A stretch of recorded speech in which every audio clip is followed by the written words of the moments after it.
NTN Televisión, lo que tienes que ver.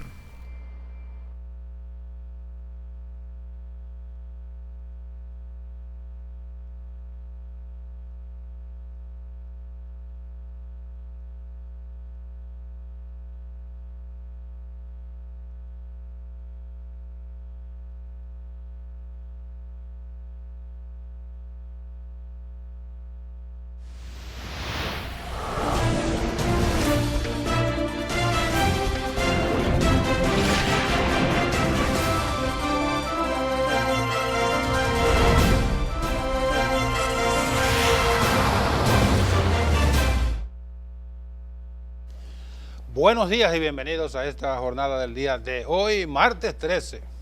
No crean en eso. Geopolítica está en el aire y hoy tengo el placer de contar con dos invitados. Primeramente, el general en retiro, investigador histórico, Demóstenes Félix y Paniagua. Y en el segundo turno, el distinguido amigo, dirigente político de larga data, aunque es joven todavía, el ingeniero Tonti Rutinel Domínguez, candidato a senador del Partido Revolucionario Moderno por la provincia de Santo Domingo. Tonti fue el primer senador de la provincia de Santo Domingo. Voy a hablar rápidamente con Demóstenes Félix y Paniagua, un azuano de ahí de Padre Las Casas. Dice él que es un sanjuanero falsificado. Lo que ocurre es que Padre La Casa y San Juan se confunden ahí. Pues vamos a hablar un poquito de las relaciones dominico-haitianas. Dominico, dije. Sí, en este caso es dominico. Porque mucha gente dice dominico, no es dominico. No, pero una gran confusión. Por Dominico-haitiana. Por eso en los asuntos diplomáticos específicamente, en la mercadología turística, permíteme decirte que hay una gran confusión entre la isla de Dominica y los dominicanos. Sí. Entonces eso hace que se ha caracterizado para vendernos como Santo Domingo. Santo Domingo. Que sí, que Santo Domingo es la capital. Claro. Aunque la isla completa, lo que en poema más se llamó Quisqueya, se llamó Santo Domingo también. Se tenía como Santo Domingo.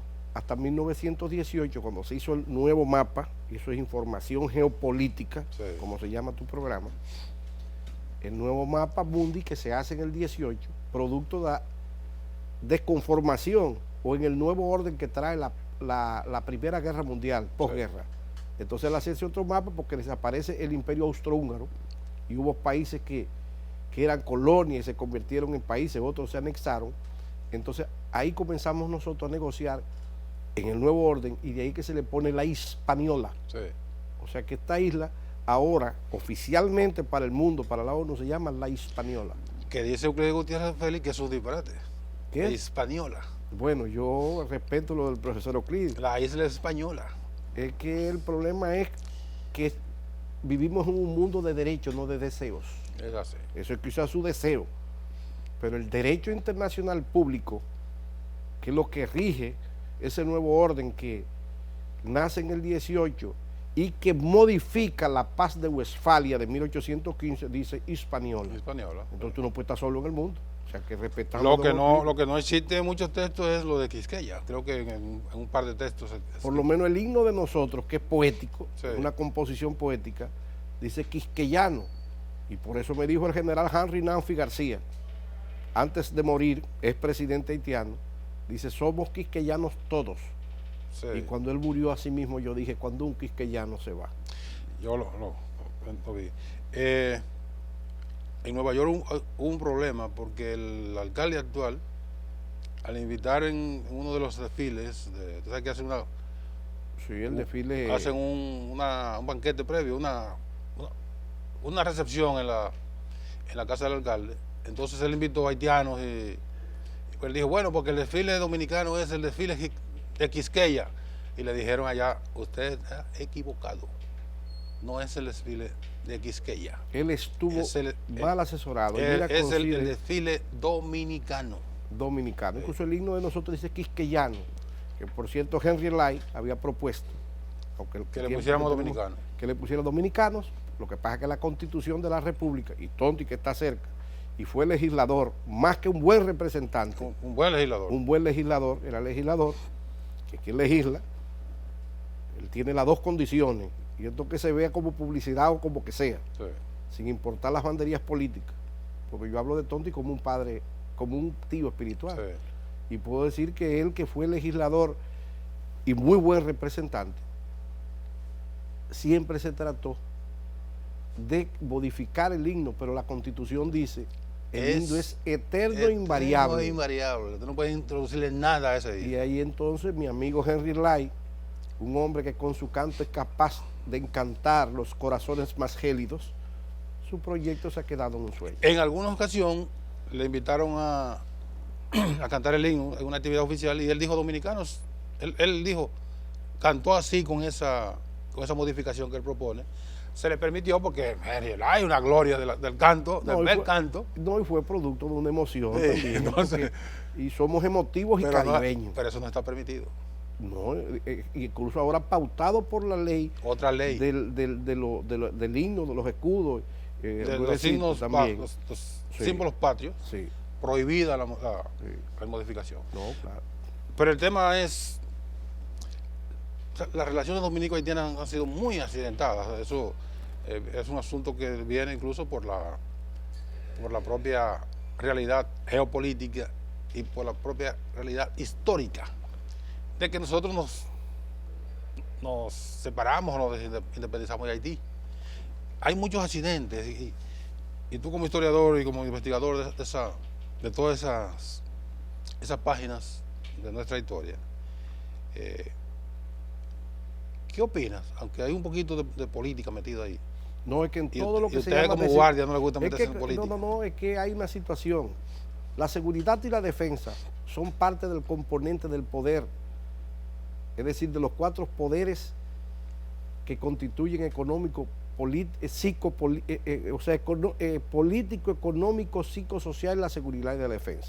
Sí. O sea, el militar, por asuntos constitucionales de algunos estados, en su mayoría, no toma decisiones políticas, pero es el sostén de esas decisiones. Ya. Ahora, volviendo a las relaciones dominico-haitianas, todos los presidentes lo tratan con una delicadeza porque es un tema muy sensible. Y nuestras relaciones están entre luces y sombras, pero muy álgidas. Porque eso es una parte. Es que cuando dos pueblos tienen costumbres diferentes, que fue el caso de nosotros, es muy difícil comandarlo con las mismas leyes. Sí. Porque la primera fuente del derecho es la costumbre de los pueblos. Entonces no deja de ser un tema totalmente sensible las relaciones dominico-haitianas.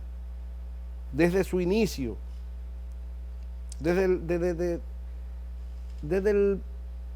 antes de nosotros ser Estado y ellos también, Claro. nosotros tuvimos enfrentamientos Ya. con las colonias del oeste y las colonias del este. Ahí está la persona de Dacusi, que era un francés, que muere en Barber de Mao. colonizan los franceses de un lado, los españoles de otro lado, y ahí viene todas estas. No, y por una razón geopolítica lo colonizan los franceses. Eh, Ante el descuido de los españoles, porque contra los mejores tierras, bueno, el abandono, sí, claro. abandonan esto y eso comienza a llamarse la isla de las vicisitudes. Y entonces Haití, específicamente el puerto del Príncipe, porque lleva ese nombre porque un barco inglés, el Gran Príncipe, se encalla en el puerto de San Nicolás, y por eso a esa capital de ellos se llama el puerto del Príncipe, porque ese barco se varó ahí. Ya. Y entonces ellos quedan específicamente lo que se llama en el paso de los vientos, que es el estrecho que hay marítimo entre la isla de Juana, hoy Cuba, o Guantánamo, por eso los norteamericanos hacen Guantánamo, y el puerto del Príncipe, y es el camino natural que une América y Europa. Es un canal natural. Sí, o sea, ahora, respecto a las negociaciones, las relaciones dominico-haitianas son sensibles, pero siempre han sido afectivas. Bueno, a veces no tanto. Yo te lo puedo A decir que veces es no. afectiva porque si tú te pones a ver las características y costumbres de las 4 provincias fronterizas que nosotros tenemos, las relaciones son diferentes. Bueno, ahí interactúan. O sea, Por ejemplo, hay Pedernales, claro. donde tú viste que se iban a matar y que se pedía. Pedernales como el poco desarrollo y las comunicaciones que tiene con la provincia que le queda al frente, que es la provincia de Chote, que también es un depauperado. pero ha sido totalmente fría, porque no ahí está el comercio es que une a los pueblos. Sí. Elías Piña, que es la que tú más conoces. No, la que yo más conozco es Pedernales. Bueno, porque yo te figuro como sanjuanero. No, yo nací en San Juan, pero yo ni siquiera me acuerdo. Bueno, me llevaron chiquito a Barahona. O sea que tú te fuiste a Barahona. Me llevaron. Yo que tuve la oportunidad de prestar servicios en Y a ella. Oviedo. Oviedo era Trujín. Era Trujín. Y lo que es Playa Blanca, los haitianos le llaman Trujillé. Sí, que allá le dicen Trujillé. Trujillé. Y tú sabes que Pedernales se pobla, aunque tiene que ver mucho con la gente de las damas de Duvergé, pero es producto de la alarma patriótica del 1911. ¿Qué significa? Bueno, lo que pasó que ya los haitianos habían ocupado hasta Pititrú, lo que hoy es Enriquillo. Sí. Y entonces ya ponía en juego que lo que caminaba era el papanó. Petit Trou. Sí. Hoyo pequeño. Hoyo pequeño. Entonces, el papanó, no el gul, era la moneda de ellos, nosotros el dólar, con la convención de 1907. Sí. Mucha gente aquí se le olvida que nosotros del 7 al 47 no teníamos el peso oro. El dólar, el peso lo creó Trujillo para robarse los dólares. Bueno, yo no, eso ya es otro tema. Fue un negocio Otro negocio, pero tú fuiste más contundente. A mí se me enseñó como la liberación y la independencia financiera del 47. El profesor de economía de Moneda y Banca, Julio César Estrella, habla muy claro de eso. Ahora, y yo que estudié volviendo economía, estudié que con las eso. relaciones en la parte del sur, es decir, del Caribe, siempre han sido muy distantes. Nótase que es la última en tener un mercado multinacional o internacional.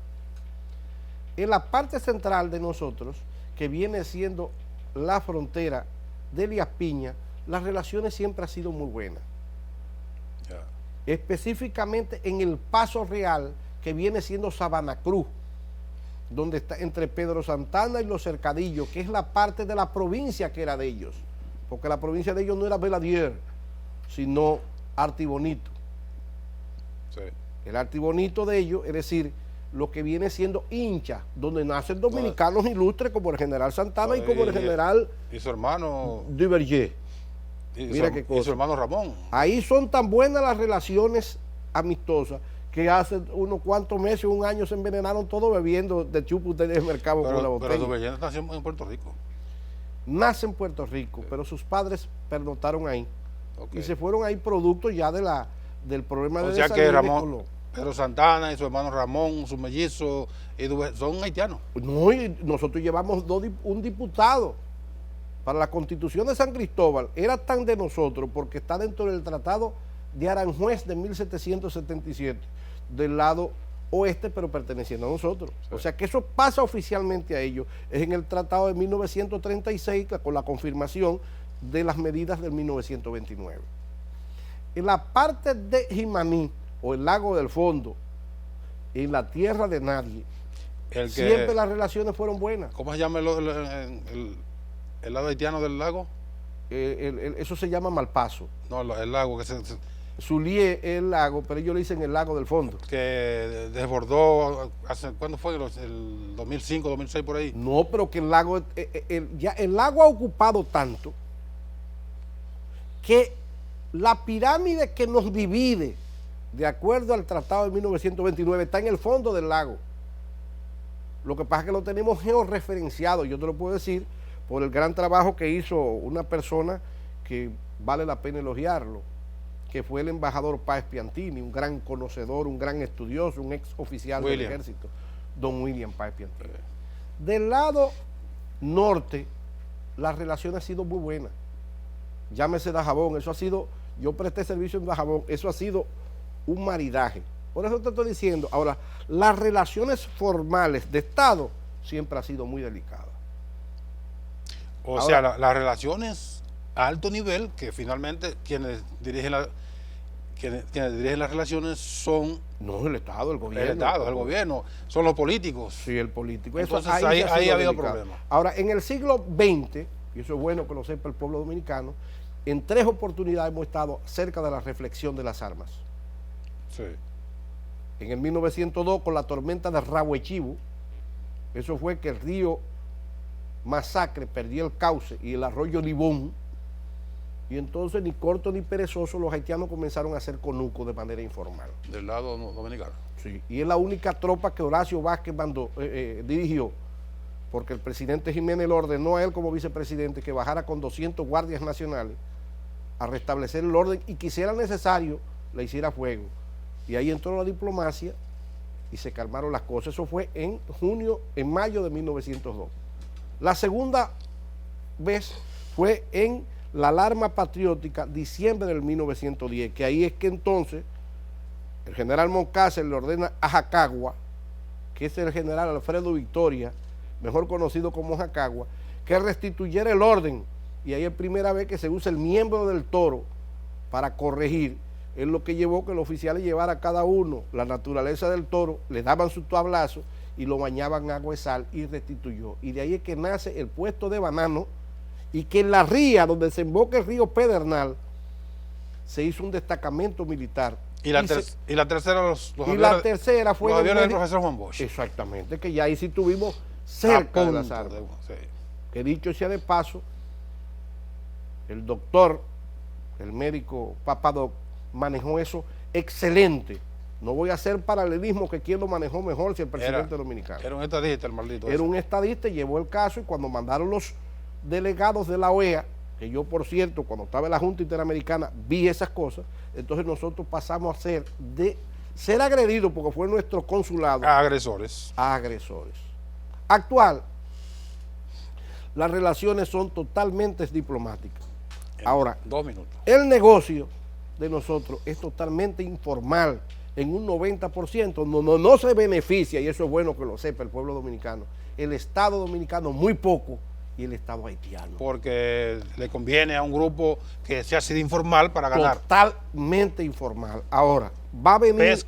Pesca en Río Revuelto. Puede haber ahora ciertas variaciones, porque Taiwán y ese mar amarillo que está caliente, como decía el abuelo Soso Jiménez, en su famoso discurso, mi carabina 30-30 está caliente de tirar en contra del generalísimo, pero después de ver la hora de progreso, esta carabina 30-30 se pone al servicio del generalísimo, don Cuchico Jiménez, sí, en 1931. Sara Magullones, como solo. Sí, claro. Y entonces, no, aquí hay gente que son capaces de fumarse un cigarrillo abajo del agua. No, es increíble. Entonces, ahora se pueden poner muy álgidas las relaciones, porque lo que maneja es el comercio. Y Taiwán mandó su presidente, la presidenta de Taiwán estuvo ahí en Haití, porque es de los pocos países del Caribe que ya le quedan como aliados comerciales. Todavía le queda. Y nosotros entonces estamos alineados en unas relaciones nacientes con el gran gigante. O sea que eso va a traer o un nuevo orden en el comercio o tener las relaciones más delicadas. Muy bien. Así que yo espero haber llenado las expectativas. Como siempre, esos temas brillantes. Ahora quiero terminar, si me permite, claro, diciendo, el pueblo dominicano y el pueblo haitiano son dos estados vecinos, pero no dos estados hermanos. Eso es así. Muy bien. Hay que manejarlo con esa conciencia. Eso es así. Eso que nuestros hermanos, no es verdad. No.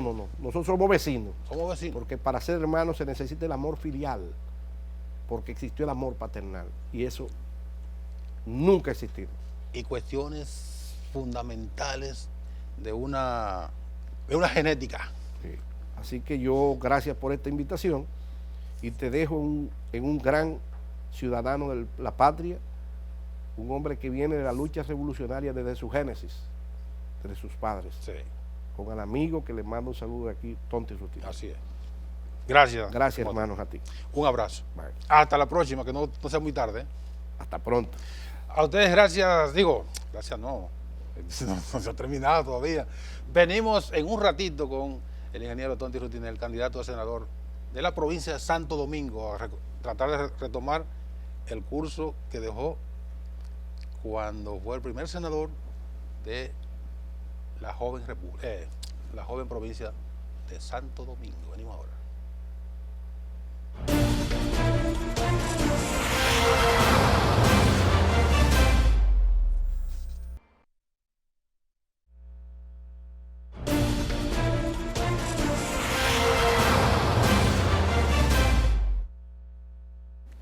en la gratísima compañía del amigo, el viejo amigo, dirigente histórico, no por edad, sino porque comenzó muy temprano, Tonti Rutinero. Buen día, Tonti. Buenos días, Nelson. Gracias por permitirme estar aquí. Me decía todo el mundo que hasta que no viniese al programa de Nelson, Encarnación, mis ideas no iban a ser conocidas. Eso lo dice porque somos amigos. Cuéntame, Tonti va muy bien para la candidatura a senador de la provincia de Santo Domingo por el Partido Revolucionario Moderno. Tonti fue el creador de esa provincia, fue el primer senador y le dio realce, bueno, por ser la primera representación, pues dejó un buen legado. Quiere retomar ese legado muchos años después. Tonti, han cambiado muchas cosas. Todo ha cambiado. Buen día, hermano. Pero realmente yo no he luchado por ser senador, Nelson. Son circunstancias. Es que la vida no es lo que uno quiere. La vida está dada por tantas cosas determinadas que suceden cosas que tú no quieres la mayoría de veces. Sí. Yo estaba en una lucha por una serie de reivindicaciones democráticas en el PRD. Sí. Eso me llevó a formar parte en el 16, en el año 16, de un movimiento llamado Rescate Institucional, donde hay varios compañeros, está Guido Gómez, está Andrés Enrique, hay varios compañeros, Rudy González, etc. Y eso me llevó en esa confrontación a que yo aspirara a presidente del PRD.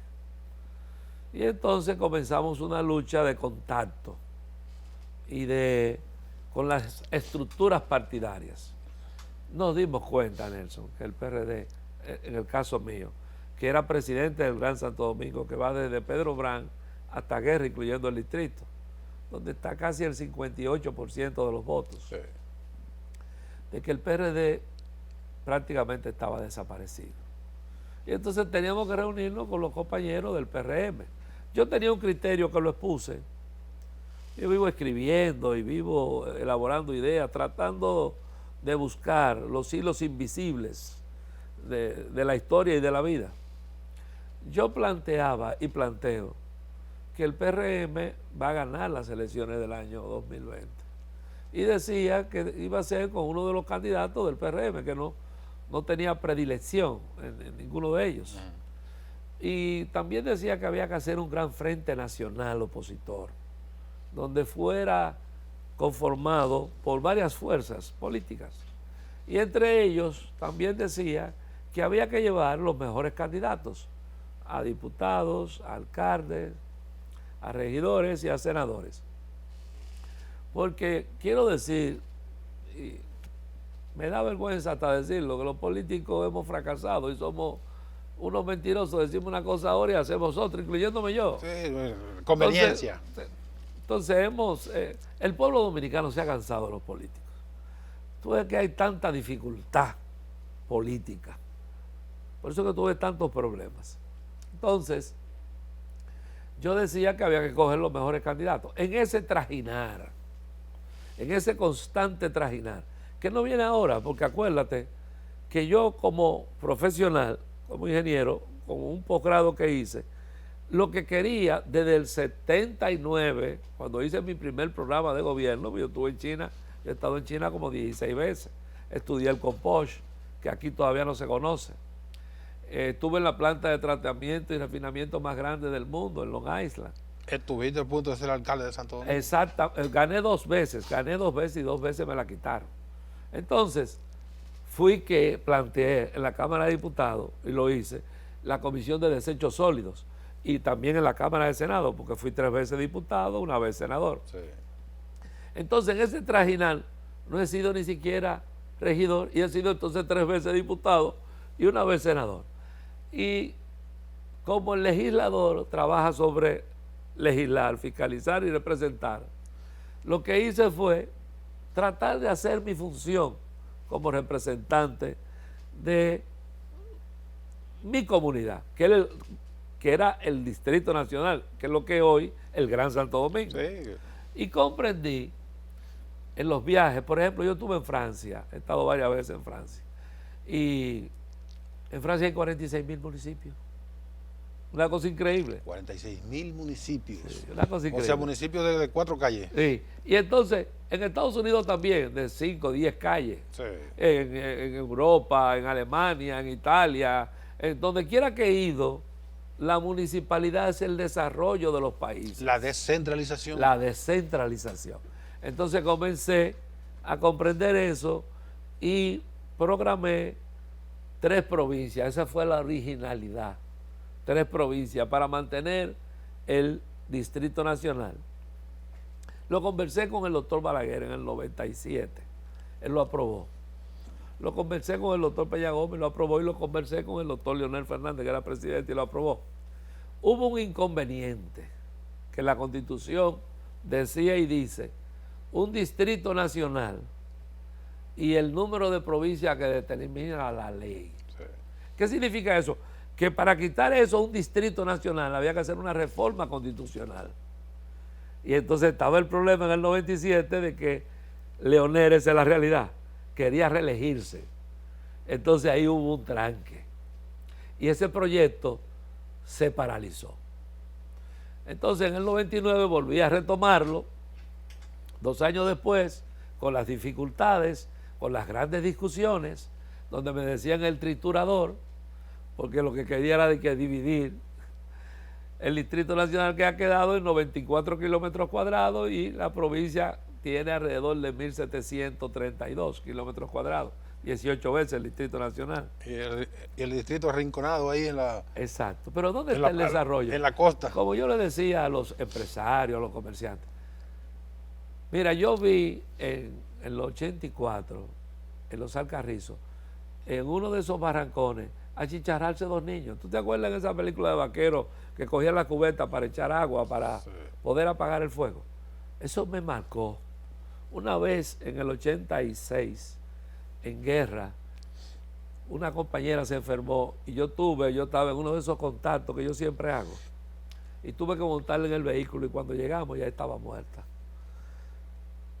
Fui a San Luis y era una furnia. Es decir, no había desarrollo, lleno de basura. Yo dije, hay que hacer algo. Entonces, con un grupo de compañeros, diseñamos, no es perfecto, la provincia de Santo Domingo con sus dificultades y sus problemas, pero se creó la provincia, Sí. que ha dado sus frutos. Ha funcionado, sí. ¿Tú me entiendes? Tú vas ahora a Pedro Brán y tú ves camiones de basura, camiones de bomberos, tú ves los bomberos, tú vas a la Guayiga también, tú vas a la Cuava también, tú vas a Guerra. Es decir, ha habido un desarrollo. Chica, todos los municipios. Ha habido un desarrollo. Sí, es la verdad. Planteé en el 2005 tratar de corregir 2004-2005, y me costó mucho sacrificio hasta lograr que desde la Luperón hasta Pedro Brán se convirtiera en la provincia Francisco de Rosario Sánchez. Desde el puente de la cementera hasta Yamasá. Sí, hasta Sí, Yamasá. así. La provincia Matías Ramón Mella, y desde la ribera de Río Sama hasta Boca Chica y Guerra, la provincia originaria de Santo Domingo. Fue aprobada a unanimidad. Solamente una persona se opuso, que no voy a mencionar su nombre, porque ahora es alcalde. Oye, yo te digo que los políticos tenemos doble moral, por eso es que la gente ha desconfiado de nosotros. Ese señor se opuso, es PLDista, y se opuso, y ahora es alcalde. Es decir, se benefició del trabajo. El único alcalde que fue diputado es el Cañero. Exactamente, pues fue él. Se opuso, un hombre que es del Naranjo, se opuso a que yo hiciese San Luis un distrito y después un municipio, y que yo hiciera la provincia y la división, y ahora es nada más y nada menos alcalde del municipio este, el municipio más grande del país. Son cosas que yo no lo entiendo, pero yo traté de que, y entonces logré que el PLD, se lo agradezco, en su conjunto, con el voto de él solamente en contra, logré que el Partido Reformista a unanimidad y que el PRD, que eran las fuerzas, aprobasen a unanimidad con esa sola excepción el proyecto, y pasó en primera lectura y en segunda lectura en la Cámara de Diputados y Senado, Pero ¿qué sucedía? Terminaba la legislatura el 26 de julio del 2006, yo no volví a reelegirme porque no creo en la reelección, y entonces el presidente Fernández lo vetó, le puso un impedimento, lo devolvió a la Cámara del Senado y en el Senado perimió. Y ahí murió. Pero, Y ahora retomarías estas iniciativas. mira, en los contactos con los compañeros, porque para mí lo más importante es derrotar en las elecciones al PLD. Lo segundo más importante, que sea con un compañero del PRM, uno de esos candidatos. Lo tercero es hacer un gran frente democrático nacional contra la corrupción y contra una serie de males que no se ha podido superar. Y lo cuarto es que llevemos representantes genuinos, diputados, regidores, alcaldes, senadores, que después que ganen no se alcen con el santo y la limosna. Ese es un problema. Entonces tú llevas candidatos a diputados, regidores, la población vota por ellos y después se desaparecen por arte de magia. No vuelven más por ahí. Y entonces, otra cosa que yo planteaba, que gracias al Tribunal Constitucional, que es una propuesta que yo hice, el voto de arrastre. Pero ¿y cómo tú puedes estar votando? Eso es inconstitucional, eso viola la Constitución de la República. Pero yo no lo estoy planteando ahora. Cuando el PRD ganó los 29 senadores, 2002. en el 2002, que yo fui senador, yo lo planteé 4 veces. Y los mismos senadores del PRD, y yo se lo decía, es que esto no es eterno, es que esto es antidemocrático. Ah, tú lo que quieres es salir tú como tienes liderazgo y que nosotros no salgamos. Yo le dije, pues entonces vamos a desaparecer una de las cámaras. Pero que hagan liderazgo. Pero vamos a desaparecer una de las cámaras porque el legislador tiene 3 funciones: representar, fiscalizar y legislar. Entonces, si no es posible que una de las cámaras se convierta en un sello bomígrafo de la otra, vamos a desaparecer una de las cámaras. Y tú sabes el dinero que gana un senador y un diputado. Y tú sabes los recursos que se invierten ahí. Y tú sabes lo que significa. Oye, te lo digo yo que conozco eso a profundidad. Entonces, pero me dijeron que no. Un proyecto que es en beneficio de la población dominicana. Yo le agradezco. ¿Eso ayuda a la calidad de ayuda a la calidad del Congreso, la eliminación del voto de arrastre? Porque ahí obliga a todo el mundo a buscar su voto directamente. Enormemente. Tú verás cómo cambia el panorama político dominicano con ese simple hecho de la separación de las elecciones. Porque un diputado, un senador podría salir de los partidos pequeños. Sí. Porque el voto es individual. Exacto. La sociedad civil podría tener representantes. Y las diferentes agrupaciones de los partidos políticos. Pero no solamente eso, obliga a que el legislador tenga que tener contacto permanente con la población. Y rendir cuenta. Sobre todo, una de las cosas que me trajo grandes problemas fue en la Cámara de Diputados y en la Cámara de Senado. Yo hice 22 proyectos de leyes. Excúseme la inmodestia y que lo diga. El primer y único senador, el que más ha hecho 3. Yo hice 22 proyectos de leyes aprobados tanto en la Cámara de Diputados como de Senado. Porque una de las cosas que no hacían los senadores y que no la hacen porque se sienten superiores es que los reglamentos que yo hice que se revisasen, porque tenían 76 años sin revisarse, y París Goico me lo dijo, y yo hice una revisión como si fuese una revisión constitucional. Le puse sanciones a los senadores y a los diputados. Me opuse a que senadores compraran senadurías. A lo que no iban.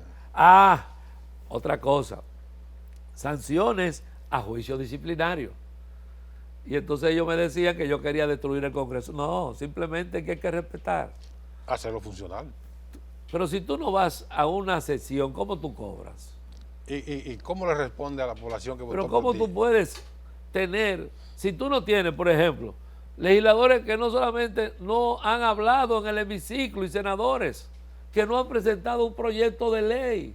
Eso no puede ser. Entonces yo sometí dentro de las reglamentaciones y en la función de representación, que el senador y el diputado tuviese, informara y diera cuenta de una reunión mensual con su comunidad y señalara. ¿Y quién verifica eso?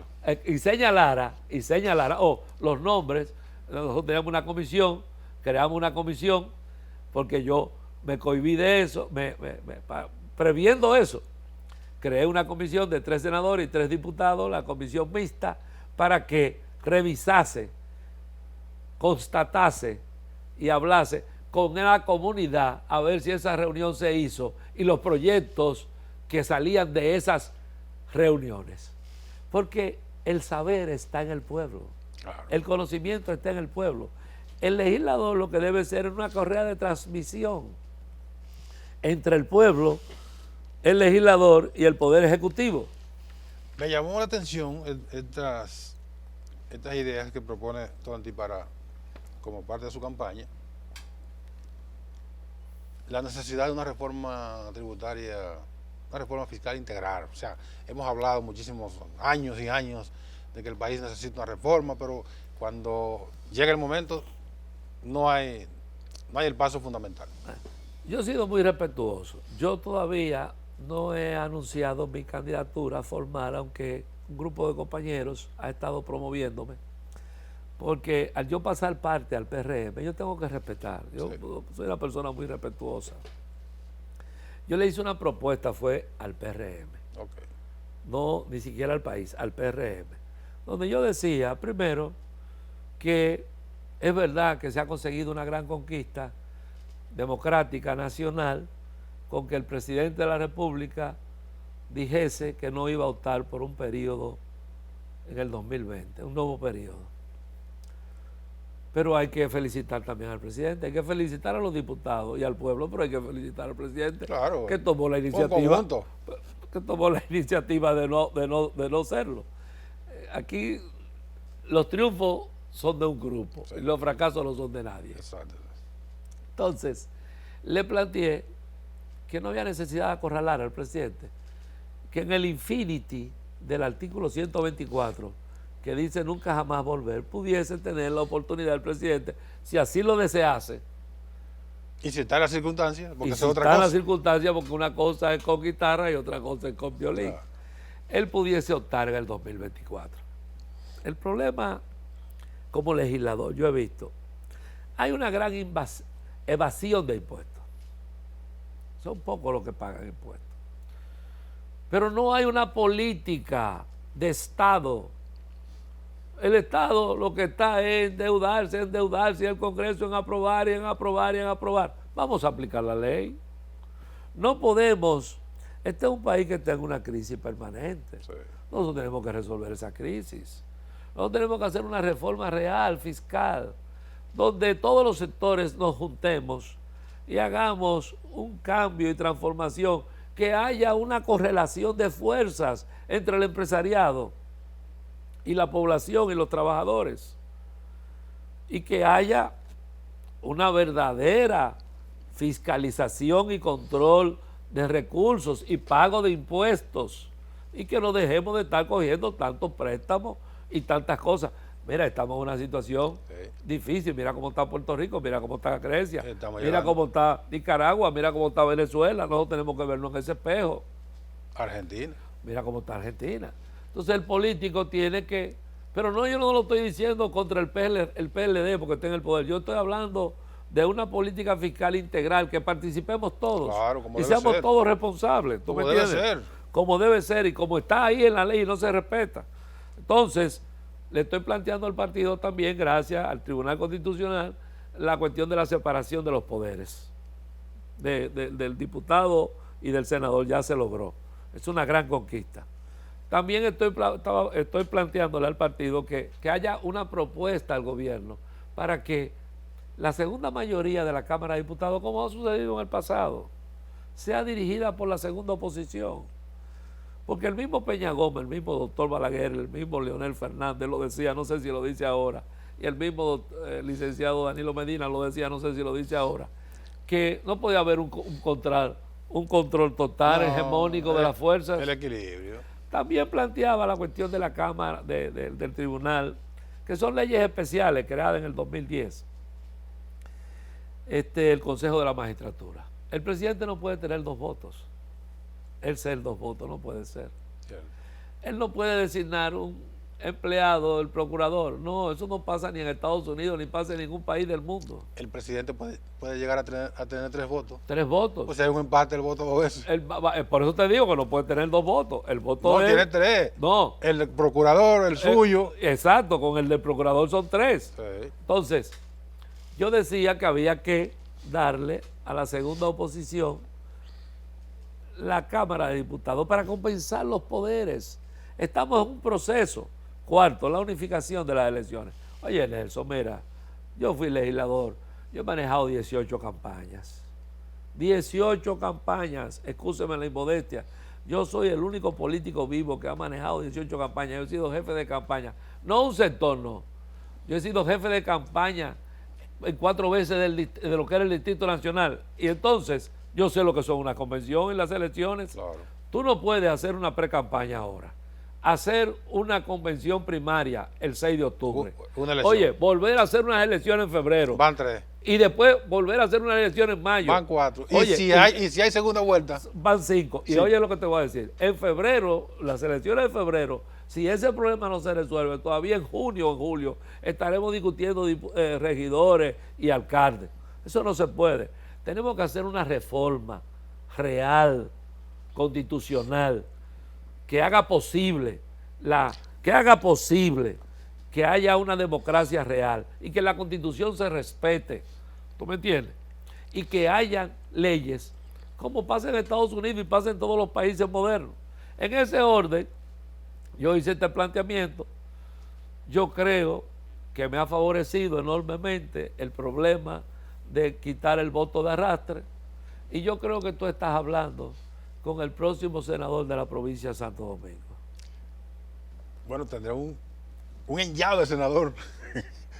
Un amigo, compañero y sobre todo un luchador de las mejores causas del país. Creemos No hay ninguna duda en de que eso. hay la necesidad de hacer los cambios y transformaciones. El mundo lo amerita y la República Dominicana lo demanda. Sí. La verdad que a mí me satisface mucho, Tonti. Para mí es un honor. Muchos temas que pudiéramos seguir abordando, pero la campaña ni siquiera ha comenzado. Exacto.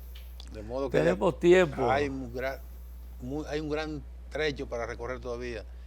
Y si Dios lo permite, estaremos aquí para debatir las ideas de Tonti, que si se convierte en senador, como esperamos, sean llevadas al Senado para bien de la provincia y en sentido general de la República Dominicana, porque la República Dominicana necesita representantes de calidad, no gente que va allí. Tú hablabas de que hay gente que no ha presentado un proyecto, hay gente que nunca en su vida ha hablado nada en el Senado. Eso tiene que cambiar. Eso tiene que cambiar. Mira, si eso no cambia, es mejor cerrar el Congreso o hacer una sola Cámara. Hacer una sola Cámara. Sí. Tiene que haber un sedazo. Tenemos que cambiar. Los políticos hemos llevado este país por senderos muy estrechos. El país se ha cansado de nosotros. Por eso el PRM tiene posibilidades, porque el PLD no ha cumplido. Es por eso, no es por otra cosa, ¿tú me entiendes? Y la gran necesidad de que hayan verdaderos diputados, senadores. Yo no estoy diciendo que sean del PRM, que sean representantes de sus comunidades, que sus comunidades en la labor de representación puedan darle los proyectos necesarios, porque como está hecho el sistema, es todo un coto cerrado, se le impide, hay que romper ese hilo umbilical para poder hacer posible que los legisladores sean verdaderos representantes de sus comunidades. Eso es lo que se necesita. Y hay en todos los partidos gente de calidad. Claro, claro que sí. Hay que darle la oportunidad entonces. Gracias, Tonti. Gracias, Nelson, por permitirme estar aquí con tantos dominicanos. Mucho placer, como siempre. Y a ustedes, gracias por su atención. Mañana, Dios mediante, a las 11 de la mañana, otra entrega de Geopolítica. Sigan con EN Meridiano.